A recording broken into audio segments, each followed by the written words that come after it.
Sementara sebanyak 1.159 tenaga honorer di Lumajang terancam dipecat, 191 honorer di lingkungan Pemkab Lumajang dan 968 tenaga pendidikan. Hal tersebut imbas dari para honorer Pemkab yang tidak masuk dalam database Badan Kepegawaian Negara dan tenaga pendidikan tidak lolos seleksi P3K.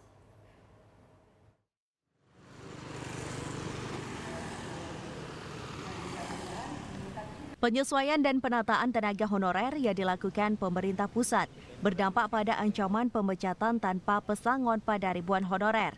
Di Lumajang total terdapat 1.159 tenaga honorer terancam dipecat serta 191 honorer di lingkungan Pemkab Lumajang dan 968 tenaga pendidikan. Hal tersebut terjadi akibat beberapa faktor, di mana pekerja honorer di lingkungan Pemkab tidak masuk dalam database Badan Kepegawaian Negara, sedangkan guru honorer karena tidak lolos seleksi pegawai pemerintah dengan perjanjian kerja atau P3K.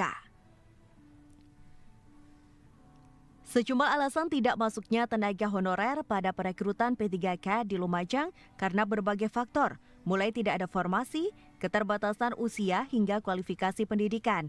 Kini pemerintah Lumajang terus melakukan pendalaman dan berkoordinasi dengan DPRD Lumajang untuk mencari solusi terbaik dari kebijakan penataan honorer ini. Dari data yang kami punya, ada 191 tenaga kontrak ini yang problem, artinya mereka tidak masuk database dan juga tidak mengikuti seleksi P3K pada waktu. Berpotensi dirumahkan mereka? Mereka berpotensi dirumahkan. Tentunya kami juga kasihan juga pada mereka. Tapi kalau memang di APBD tidak boleh dianggarkan, dan itu bagi kami juga akan menjadi sanksi termasuk kepala OPD, ya tentu kami tidak bisa berbuat lebih. Per tanggal berapa itu? Ya mudah-mudahan mereka ini mau sabar ya.